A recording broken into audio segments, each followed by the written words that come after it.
Ustadz Wahabi Salafi yang kita temukan di media sosial itu adalah produk awalnya, pintu masuknya.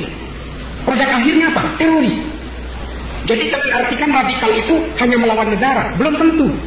Mereka bisa saja mengatakan, mari hormati pemimpin. Kami tidak akan mungkin menjadi teroris karena rokok saja saya haramkan. Yang membahayakan diri sendiri saja diharamkan, apalagi menyerang orang lain. Kan begitu yang sering kita dengar. Jangan salah, radikalisme, ekstremisme, dan terorisme itu tidak hanya dalam persoalan politik, tapi juga dalam persoalan sosial. Ketika dia mengajarkan orang lain untuk mengkafirkan siapapun yang berbeda, maka ini adalah ancaman terhadap intimasi sosial. Ini radikal juga, ini teroris juga. Assalamualaikum warahmatullahi wabarakatuh. Alhamdulillah, wassalatu wassalamu ala rasulillah. Allahumma sholli ala Muhammad wa ala ali Muhammad. Teman-teman yang dirahmati Allah subhanahu wa ta'ala, untuk menjauhkan masyarakat dari kajian sunnah, Islah Bahrawi selalu mengangkat isu Wahabi seakan-akan momok yang menakutkan. Akan tetapi, masyarakat sudah cerdas dengan kemajuan teknologi, kebenaran terbuka luas dan bisa menilai mana pengajian yang baik dan benar sesuai Al-Quran dan Sunnah.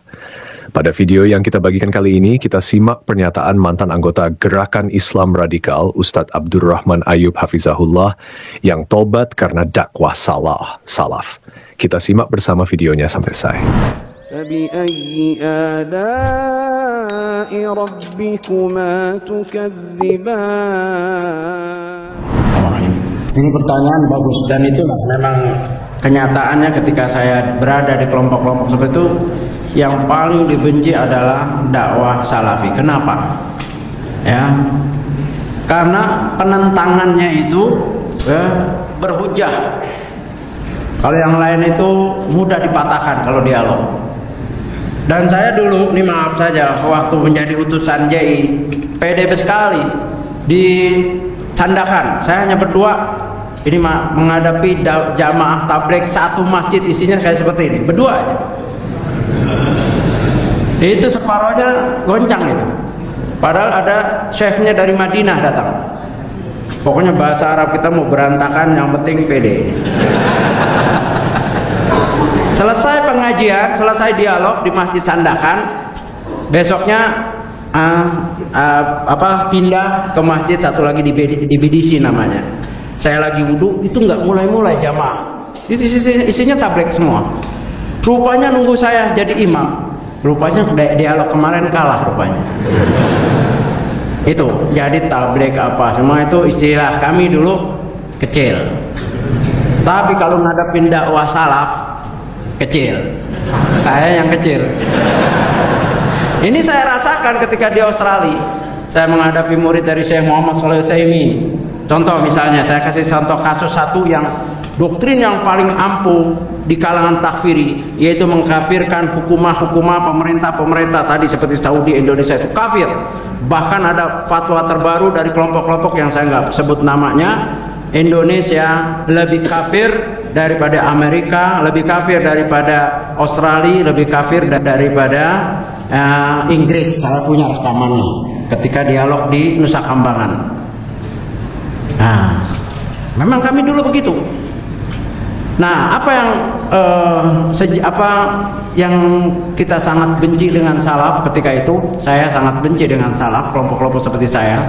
Karena mereka memang hujahnya berat untuk dipatahkan. Salah satu yang saya justru malah berubah, yaitu ketika masalah takfir, ya, beliau ketika itu saya dialog dengan beberapa masyayikh yang ada di Australia. Di antara yang sampai sekarang saya hafal hadis itu, ya sebetulnya sebelumnya juga saya hafal, cuma tafsirnya lain. Ya, itu hadis tentang dalam Sahih Muslim, saya kun wa ba'di a'immatun la yahtaduna bihudaya wa la yastanuna bisunnati sayakumu fihim rijalun qulubu syayatin fi jisnanil ins. Akan muncul nanti ya pemimpin yang mereka tidak berpegang dengan petunjukku, yaitu Al-Quran, dan tidak berpegang dengan sunnahku, ya, yaitu hadis. Dan akan tegak di antara mereka para pemimpin, qulubuhum qulubu syayatin fi jisnanil ins. Hatinya hati syaitan di badan manusia. Pemimpin saat itu seperti itu. Kalau sudah hati syaitan, mana kenal halal haram, ya. Terus sahabat bertanya, "Madza nasna ya Rasulullah?" Apa yang kami buat ya Rasulullah dengan pemimpin dengan keadaan seperti itu? Apa Rasulullah bilang? Apa suruh berontak, buat jamaah, berjihad, menentang? Tidak. Dengar dan taat. Dengar dan taat, walau ukhidha maluka, meskipun hartamu dirampas, wa duriba dhahruka, dan cambuk di punggung kamu dicambuk. Dengar dan taat. Ini hadis. Dan ada kaidahnya. Idza jal athar batalan nadhar. Kalau udah ada hadis athar, batal itu pendapat-pendapat. Nah, dialog ini panjang. Ya. Karena kalau ditakfiri, hadis itu dibantai dengan ayat. Ya, dibantai dengan ayat surat Al-Maidah, "Famalam yahkum bima anzalallahu faul." Begitu aja, bolak-balik. Tapi tidak seperti itu pemahamannya. Yang benar kan ayat ditafsirkan dengan hadis, tidak saling bertentangan ketika hadis sahih. Ya, ayatnya itu betul, tapi siapa yang menafsirkan Al-Qur'an? Nah, yaitu hadis. Ya, sudah diterangkan. Dari sini saya menyerah.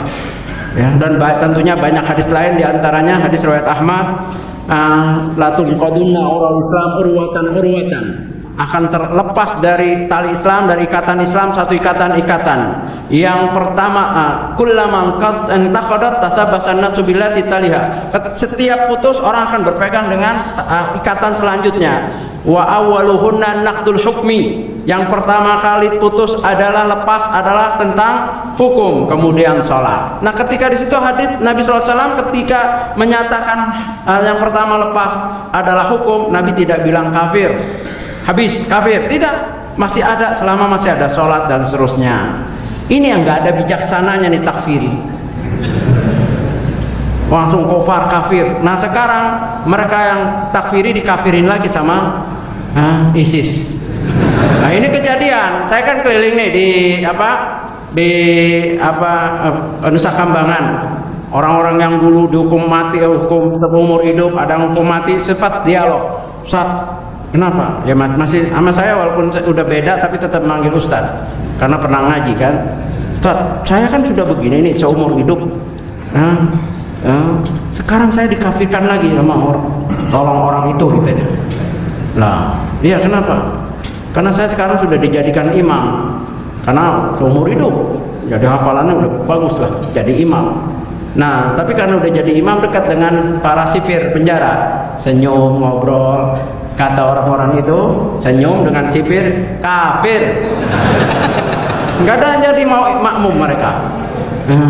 Itu J itu, tokoh J yang meledakkan, ada salah satu peledakan yang dia lakukan. Seumur hidup, sekarang dikafirkan oleh temannya yang ini takfiri lagi, yang baiat dengan ISIS. Coba takfiri dikafirkan lagi. Jadi ISIS ini takfir murakkab. Kafir pangkat dua ya. Ya begitu. Akhirnya berantem mereka. Nah, saya cuma gini, emang enak dikafirin. Saya nggak banyak dalil sama emang enak dikafirin. Nggak enak, makanya jangan kafirin orang. Begitu ya. Nah, itulah hujah-hujah yang dilontarkan oleh dai-dai atau ulama salaf yang bermanhaj salaf atau sunnah ini susah dipatahkan. Inilah mereka benci. Akhirnya mereka tuduh dakwah salafi adalah dakwah neo-murji'ah. Nah, saya dibilang murji'ah.